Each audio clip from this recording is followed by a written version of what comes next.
Hi, welcome to my podcast. My name is Jean McIntyre, and today we're going to talk about teaching art and specifically teaching for artistic behaviors, teaching TAB.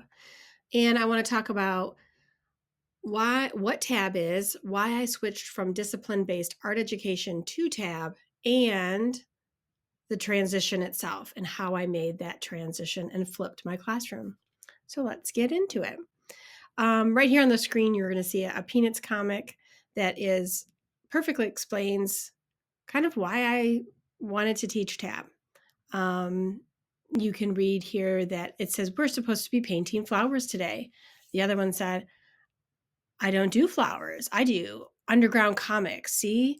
And he starts talking about what his artwork is, and it's going to be limited edition. It's going to be authentic. And he went to show his teacher. When he returned back from showing the teacher, his friend said, hey, what did she say? And he's like, she said, we're painting flowers today. That's why I switched.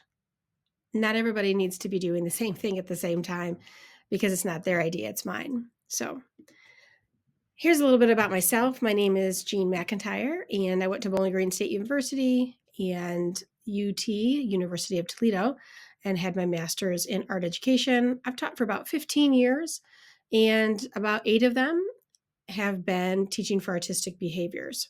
So a little over half of my career so far has been teaching for artistic behaviors.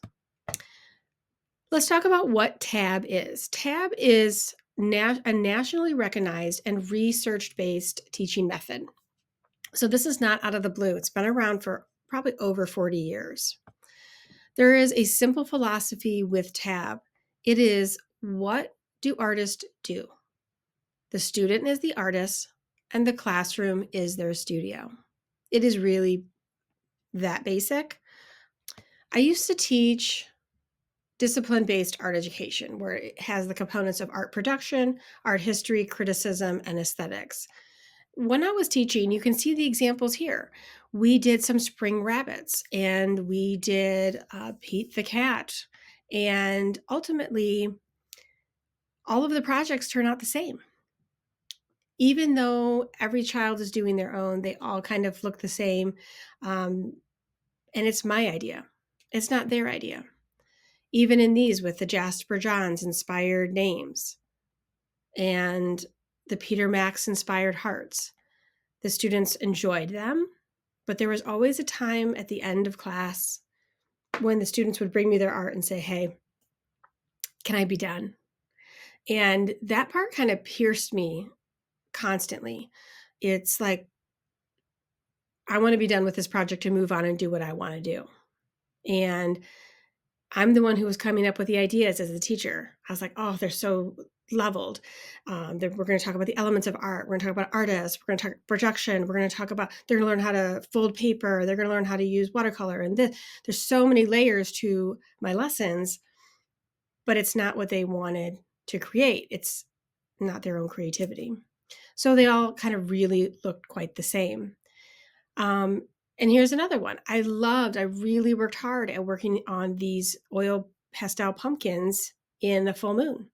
And there were so many great lessons within that lesson on skills and ideas about shadow and where the shadow lies from where the moon is. But it just wasn't hitting home with the students. And I started doing some research and talked about switching.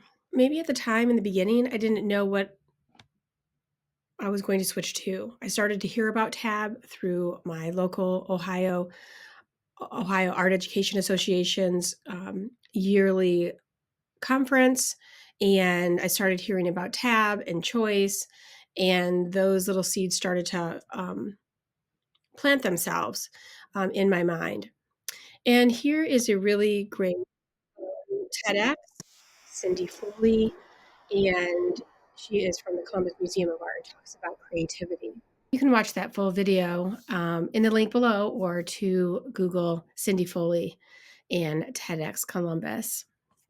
Thank you for joining me on this podcast about TAB, Teaching for Artistic Behaviors, how I made the transition from discipline-based art education to TAB, and See you next time.